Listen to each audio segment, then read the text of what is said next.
ते जिवंत होते तेव्हाही आपल्याला नेहमीच त्यांची प्रेरणा मिळाली, आपल्या देशाला त्यांचं महत्त्वाचं योगदान मिळालं। आज त्यांच्या ते अस्तित्वात नसले तरी त्यांचे विचार म्हणजे बऱ्याच वेळा काय होतं की लोक जन्माला अनेक येतात, संत गाडगे महाराज म्हणतात की असे कित्येक जन्माला आले आणि मृत्यू झाले, मग रडू कोणासाठी?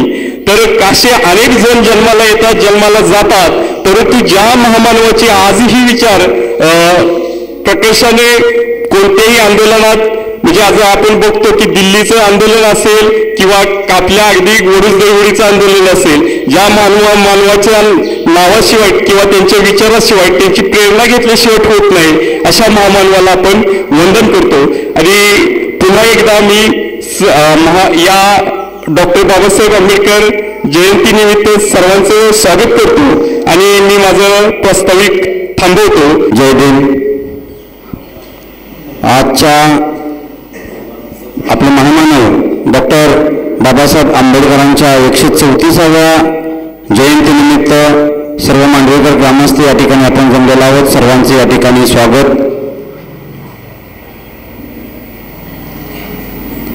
8 एप्रिल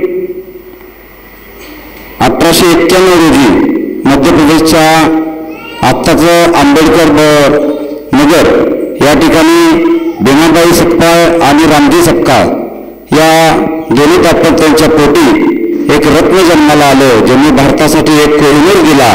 त्या कोहिनूरचं नाव म्हणजे डॉक्टर बाबासाहेब आंबेडकर। डॉक्टरांचं आजच्या निमित्तानं खरं जयंतीनिमित्त त्यांच्या कार्याला उजाळा देणं आपलं आद्य कर्तव्य आहे। डॉक्टरांचं जर शिक्षण बघितलं, त्यांच्या जर पदव्या पाहिल्या तर एक उच्च न्यायशास्त्रज्ञ, अर्थशास्त्रज्ञ, योग्य समाजकारक, राजकारणी, त्याचबरोबर आपल्या आंबेडकर चळवळीला चालना देणारं, दलित चळवळीचा वारसा चालवणारं किंवा जी दलित चळवळ उभी केली असे हे महामानवांचं जर कार्य जगासह संपूर्ण भारतासह संपूर्ण जगामध्ये आज मोठ्या आनंदाने उत्साहाने आजचा जयंती सोहळा पार पडतोय।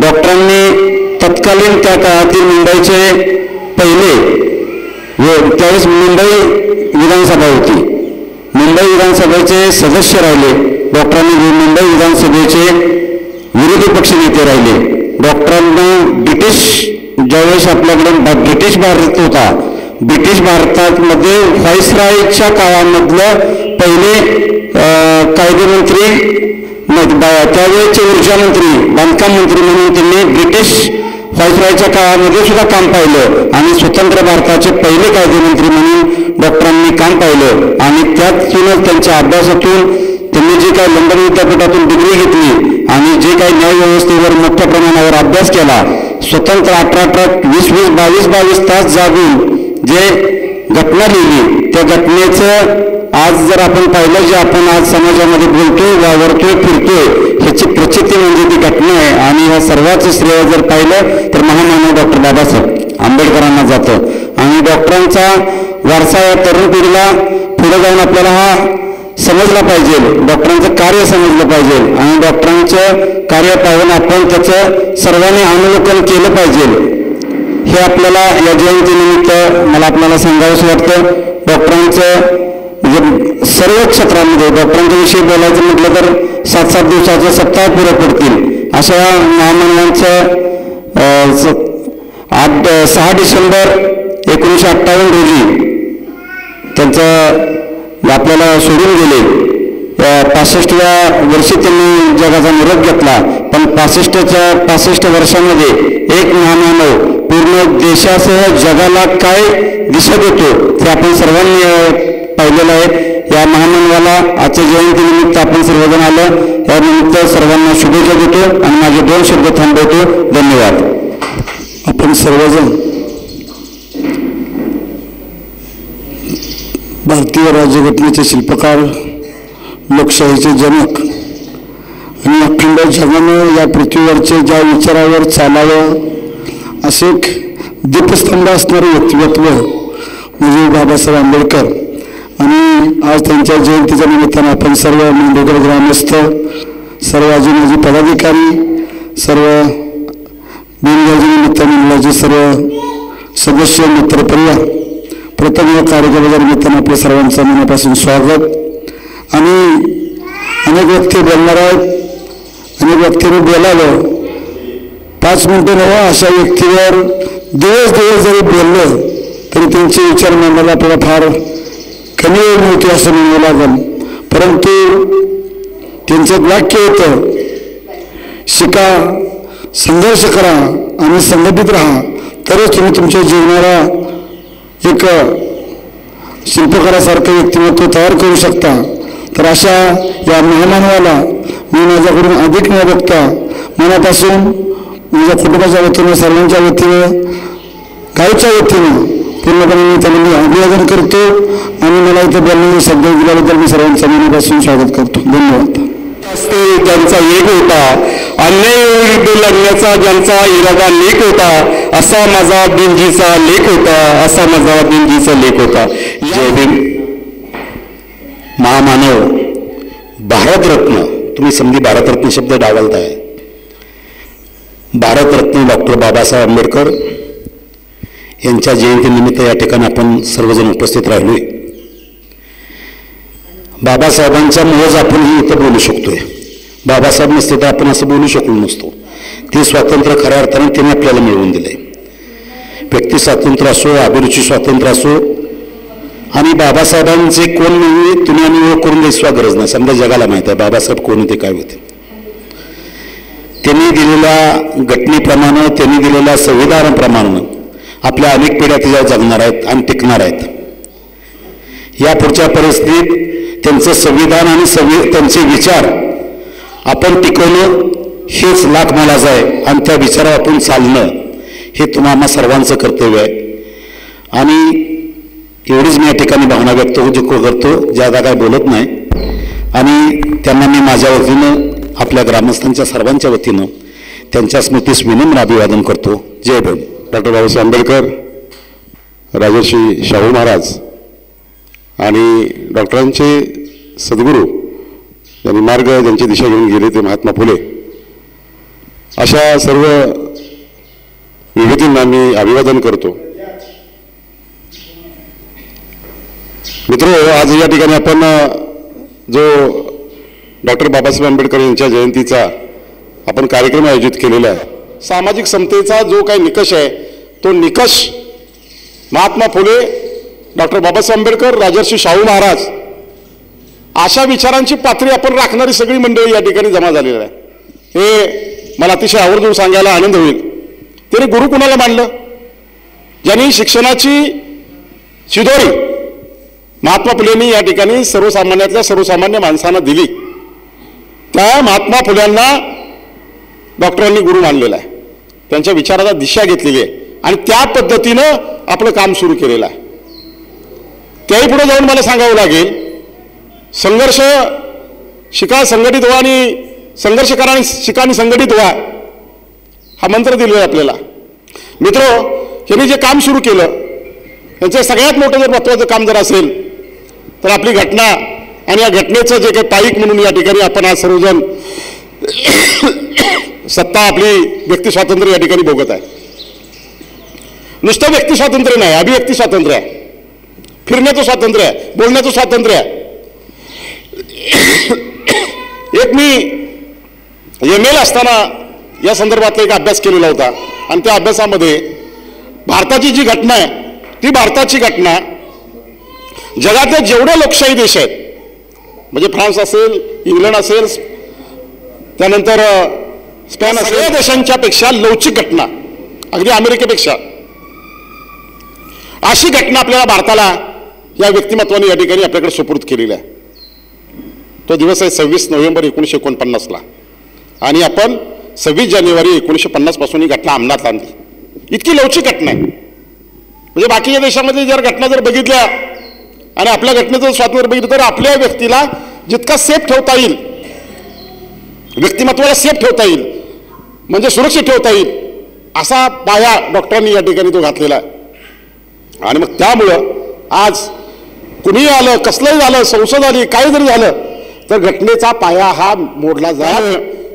सामाजिक समतेचा हा निकष मित्रांनो आज आपल्यापर्यंत पोहोचलेला आहे आणि म्हणून आज तळागाळातल्या सर्व जाती वर्गामध्ये, समाजातल्या सगळ्या घटकामध्ये आर्थिक उन्नतीचं, सामाजिक उन्नतीचं आज या ठिकाणी काम सुरू झालेलं आहे. तुम्हाला माहितीसाठी सांगतो, काय असते समता म्हणजे काय असते? एक सामाजिक समता, आर्थिक समता, बरोबर ना? सामाजिक समता, आर्थिक समता आणि तुमच्या आमच्या मधला असणारा मतभेदामधली जी काही विषमता आहे ते दूर करण्याचं काम, सोशली बायकॉट, इकॉनॉमिकली बायकॉट, हे जे आहे सामाजिक प्रतिष्ठा मिळवून देण्याचं काम या घटनेनं मित्र आपल्या सर्वांना केलेलं आहे. आणि त्यामुळं डॉक्टरांच्या या सगळ्या कार्याविषयी जर बोलायचं म्हटलं तर एका वाक्यामध्ये मला म्हणावं लागेल, भारतातल्या तळागाळातल्या सर्वसामान्य व्यक्तीपासून देशाच्या पंतप्रधानापर्यंत किंवा उद्योगपतीपर्यंत आपल्याला आता जर अदानी, अंबानी, टाटा, बिर्ला या सगळ्यांच्या मताची किंमत एकच आणि मांडव्यात पांडुरंग खाडे जर झोपडीत राहत असेल तर त्याच्या मताची किंमत एकच. किती मोठा निकष लावलेला आहे बघा. पुन्हा असा फार मोठा केलेला नाही, मी नाही माझ्याकडे लय पैसे आहेत म्हणून मी लय मोठा मी 10 मतं देईन, अजिबात नाही. ही एकच गोष्ट अशी आहे की समान पातळीवर आणलेलं आहे या लोकशाहीच्या दारामध्ये आणि हे एक मोठं काम डॉक्टर साहेबांच्या विचारानं या ठिकाणी झालं गेलेलं आहे. आणि त्यामुळे आज भारत देश 75 वर्षाकडे आपला निघालेला आहे आणि या 75 वर्षामध्ये अजून ताकदीने उभा राहतोय. त्याचं एकमेव कारण आहे त्याच्या असणारा पाया. म्हणजे पहिल्यांदा पाया असा चांगला असावा लागतो, मग ती इमारत चांगली होती आणि मग त्याच्यावर कळस बसतो. आज कळसाचं काम सुरू आहे. ते कशामुळे चालायचं आहे तर या इमारतीचा, लोकशाहीचा पाया अतिशय मजबूत डॉक्टर साहेबांनी केलेला आहे आणि त्याचंच द्योतक म्हणून आज आपण ही फळं चाकत आहोत. तानाजी चंदनशिवे यांना समाजभूषण पुरस्कार व उत्कृष्ट कामगिरीबद्दल माननीय DSP SP यांचा पुरस्कार देवळी पोलीस स्टेशनसाठी त्यांचं जे कार्य आहे त्याबद्दल मिळालेला आहे. तरी त्यांचा सत्कार समस्त ग्रामस्थ यांच्या वतीने, ग्रामपंचायत, ग्रामस्थ या सर्वांच्या वतीनं करण्यात येत आहे. तरी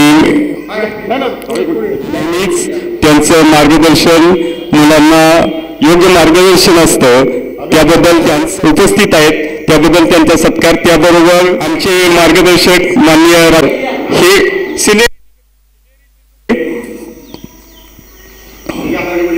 खाडे यांचाही सत्कार करण्यात येत आहे. त्याचबरोबर मारुती आमचे मित्र रजक मुलांनी सत्कार करण्यात येत आहे. या रजक भाई. या असू देत बांधवातील कोकळे करण्यात येत आहेत. उपस्थित सर्वांच करण्यात येत आहे. ओके, धन्यवाद. यानंतर आभार व्यक्त करण्यासाठी आमचे मार्गदर्शक तानाजी चिन्नशे हे आपल्याला संबोधित करत आहेत. धन्यवाद. धन्यवाद सरपंच.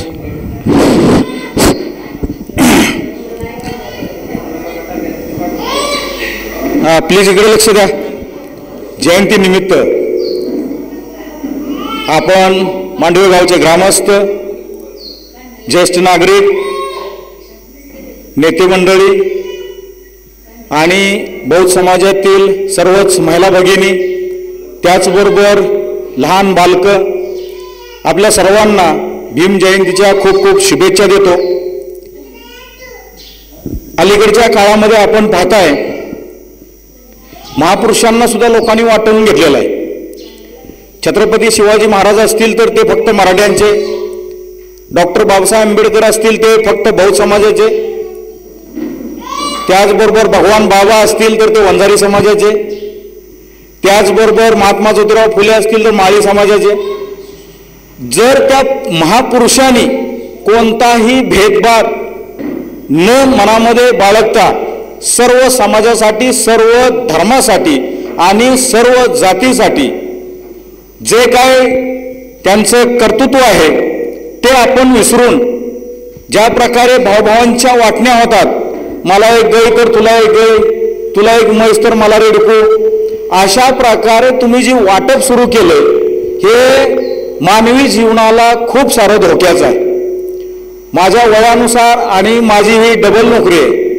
मी खूप साऱ्या ठिकाणी, सागरनं सांगितलं की निर्भया पथकाच्या माध्यमातून मी बऱ्याच ठिकाणी जाऊन मार्गदर्शन केलेलं आहे.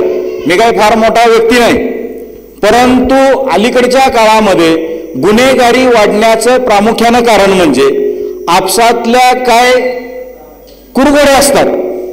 एकानं ह्याची जिरवायची, त्यानं त्याची जिरवायची, स्वतःहून जिरवायची नाही तर दुसऱ्याच्या माध्यमातून जिरवायची.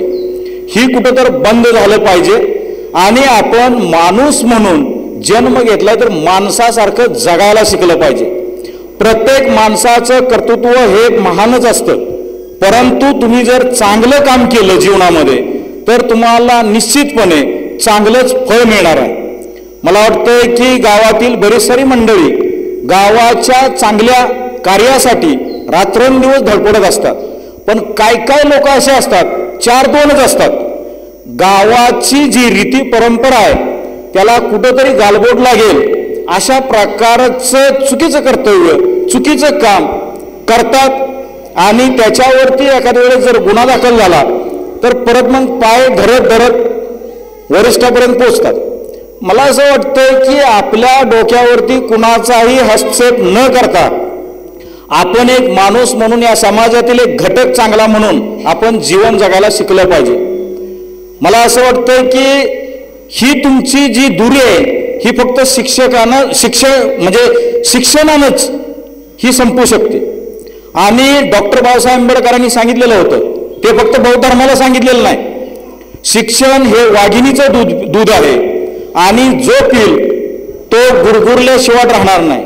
डॉक्टर बाबासाहेब आंबेडकरांनी अजून त्यात सांगितलं होतं की जो व्यक्ती जास्तीत जास्त दूध पिल तेवढाच तो गुरगुरणार आहे, पण आपसात किंवा भावभावामध्ये नाही, तर आपल्या हक्कासाठी आणि सामाजिक न्यायासाठी तो तडकन जागा होईल आणि त्या समाजाला न्याय देण्याचं काम करेल. ज्या प्रकारे पांडू सरांनी सांगितलं, गोपीनाथ मुंडे साहेबांनी आपल्या महाराष्ट्रासाठीच नव्हे तर देशासाठी सुद्धा खूप सारं योगदान आहे त्यांचं. शेवटी त्यांचा सुद्धा प्राण अशा पद्धतीने गेला की जनतेची सेवा करता करता गेला. तर ते सुद्धा महापुरुषासारखे समानच आहेत. त्यांनी सुद्धा एका जाती धर्मासाठी कार्य केलेलं नाही, परंतु शेवटी कोणीही महापुरुष असला, कोणीही मोठा नेता असला तर थोडीशी ओढ त्याच्या जातीकडे असतीच आणि ते असणं स्वाभाविक आहे. तर त्याच्यासाठी बाबासाहेब आंबेडकरांनी डायरेक्ट आम्हाला आरक्षण दिलं का, तर बिलकुल नाही दिलं. ओबीसींना पहिल्यांदा आरक्षण दिलं कलम 341 नुसार, त्याच्यानंतर कलम 342 नुसार एसटी साठी दिलं, कलम 343 नुसार एससी साठी दिलं. आता एससी मध्ये जर जागा आपण पाहिल्या तर 13% आरक्षण आहे. 13% आरक्षणमध्ये एकूण 59 जागा येतात, म्हणजे 59 जाती येतात.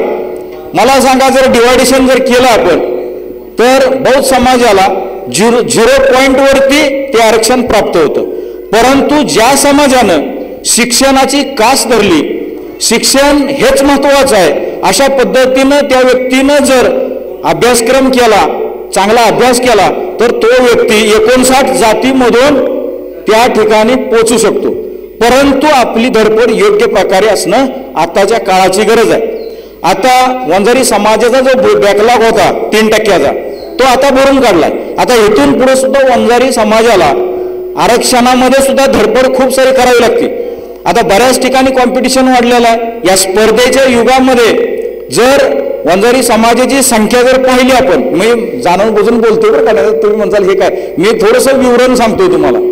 तर वंजारी समाजाला सुद्धा आता नोकऱ्यामध्ये खूप कमी जागा मिळतात. त्याचबरोबर SC समाजाची सुद्धा अवस्था तीच झालेली आहे. आमचे मातंग समाजाचे बंधू असतील, त्यांची सुद्धा परिस्थिती तीच झाली आहे. इतर चर्मकार समाजाचे असतील, बौद्ध समाजाची मुलं आत्ता जर समाजामध्ये गावोगावी जर तुम्ही फिरला तर तुम्हाला असं दिसून येईल की आमच्या 100 कुटुंबातील फक्त आणि फक्त 5 किंवा 10 मुलंच नोकरीला आहेत, बाकी 90 मुलं अजून समाजामध्ये फिरतात. मला एवढंच म्हणायचं आहे की बाबासाहेबांनी फक्त तुम्ही नोकरी करा असा संदेश दिलेला नाही. बाबासाहेबांनी तुम्हाला हा संदेश दिला की तुम्ही राजकीय क्षेत्रामध्ये सुद्धा तुमचं करिअर उज्ज्वल करू शकता. त्याचबरोबर व्यापार सुद्धा तुम्ही व्यापारी बनू शकता. असं नाही की हे कार्य माझ्यासाठी नाही, हे फक्त देशासाठी आहे. सोनाराचं काम सुद्धा आपण करू शकतो, परंतु तुमची वाटचाल योग्य दिशेनं असणं काळाची गरज आहे.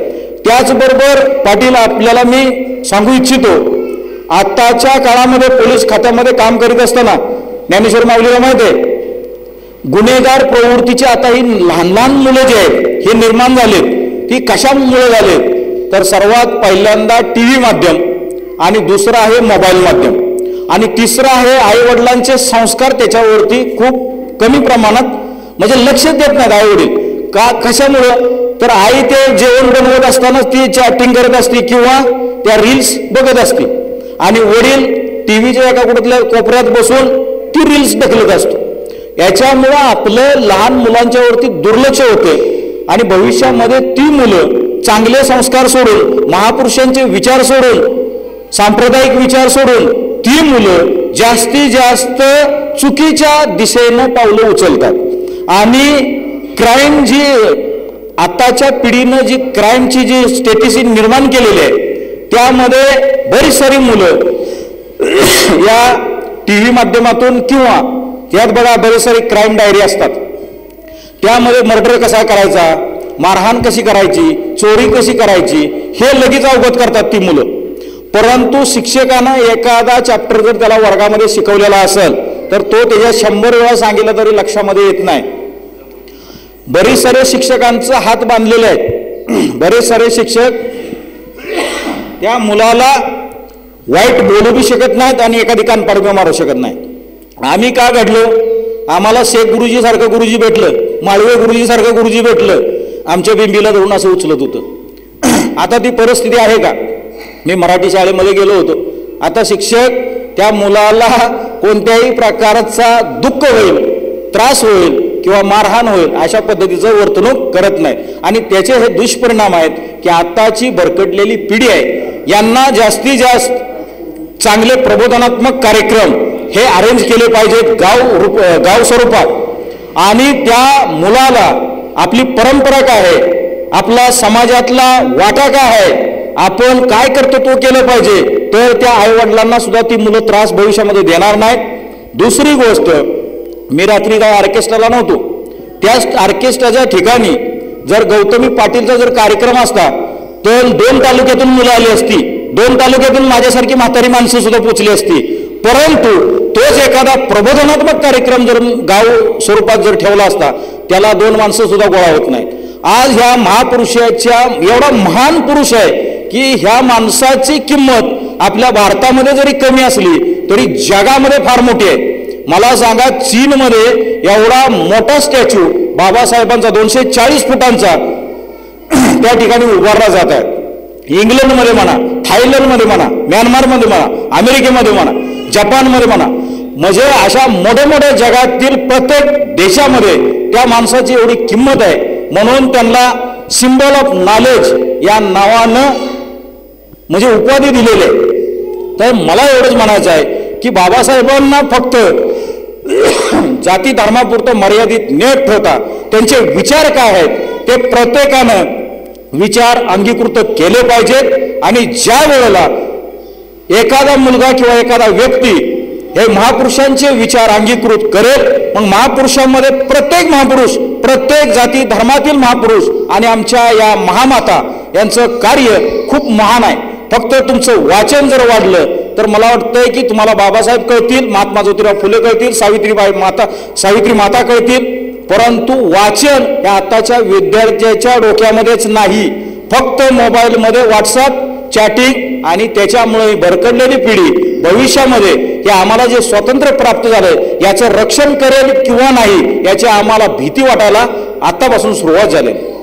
मला एवढं सांगायचं आहे, कायदे कितीही कडक करा, परंतु त्या भरकटलेल्या पिढीला तुम्ही कायद्यानं कधीही रोखू शकत नाही, अडवू शकत नाही. परंतु ते मार्गदर्शन करून, त्या मुलाचं प्रबोधन करून त्या मुलाला चांगल्या रस्त्याला लावू शकता. आत्ताच्या काळामध्ये पोलीस स्टेशन स्तरावरती काम करीत असताना रोज प्रत्येक पोलीस स्टेशनला एक दोन मुली पळून जाण्याचं प्रमाण वाढलेलं आहे. आणि त्यामध्ये काही म्हाताऱ्या बायका पळत नाहीत, त्यामध्ये लहान लहान अल्पवयीन मुली पळून जाण्याचे प्रकार खूप सारे वाढत चालले. तर हे कुठेतरी बंद झालं पाहिजे. आपल्या गावची हानी सर्वात मोठी हानी जर असेल तर ही हानी आहे, तर ही रोखली पाहिजे. आणि आत्ताच्या नागरिकांना, प्रत्येक नागरिकांना, माता माऊलींनी जागृत राहिलं पाहिजे. आपल्या मुलीकडे मुलाकडे प्रामुख्यानं लक्ष दिलं पाहिजे. का तर भविष्याची संपत्ती तुम्ही किती 7 पिढ्याचा पैसा कमवून ठेवलेला कामाला येणार नाही, परंतु तुमची जर मुलं जर चांगली शिक्षण घेतली तर मला वाटतं की भविष्यात एवढं तुम्ही सुखानं मरणार आहे की विचारू नका. तर त्याच्यासाठी आताची पिढी हे व्यसनापासून सुद्धा दूर करण्याचं काम हे प्रबोधन माध्यमच करू शकतं. आणि मला सांगा की खूप सारे आपल्या महाराष्ट्रामध्ये अशी मंडळी आहे की या माध्यमातून प्रत्येक समाजाचं, प्रत्येक घटकाचं प्रबोधन करण्याचं कार्य म्हणजे कोणत्याही प्रकारचं 1 रुपया सुद्धा किंमत न घेता करत असतात आणि ते सुद्धा खरे महापुरुष ठरतात. तर मला वाटतंय की प्रत्येक व्यक्तीची समाजातील ही जबाबदारी आहे की आपल्या गावातील प्रत्येक मुलगा मोठ्या पदापर्यंत पोहोचला पाहिजे. भविष्यामध्ये आपल्या मुली MPSC UPSC अजून वरिष्ठ पदापर्यंत गेल्या पाहिजेत, डॉक्टर, इंजिनियर, वकील घडले पाहिजेत. अशा प्रकारचे कार्यक्रम आपल्या गावामध्ये जर आपण समाविष्ट केले तर मला वाटतंय की गावाला सुद्धा खूप आताच्या काळामध्ये त्या गोष्टीची गरज आहे. बरंच आणि खरोखर आज डॉक्टर बाबासाहेब आंबेडकर जयंतीनिमित्त आपण गावातील पोलीस पाटील आहेत, ज्येष्ठ नागरिक आमचे ताते आहेत, राजूभाई मुलाने आहेत, तुकाराम आहेत, माऊली आहे, पांडुसर आहेत, आपण सर्वजण या ठिकाणी कमी संख्येनं का उपस्थित झाला, परंतु मला वाटतंय की आपण सुद्धा इतर लोकांना हे विचार पोचवा. आणि आमच्या गावचे सरपंच आहेत, आमचे जालिंदर भाऊचं जर कार्य तुम्ही पाहिलं तर तुम्ही म्हणजे त्या माणसा अपंग व्यक्ती असताना सुद्धा त्या माणसाची एवढी धडपड आहे हे आपल्याला स्वाभिमानास्पद आहे. आणि खरोखर मी आमच्या भीमगर्जना मंडळाच्या वतीनं, आमच्या बौद्ध समाजाच्या वतीनं, आमच्या सर्व कार्यकर्त्यांच्या वतीनं आपले सर्वांचे या ठिकाणी धन्यवाद व्यक्त करतो आणि या ठिकाणी थांबतो. जय हिंद, जय महाराष्ट्र आणि जय भीम.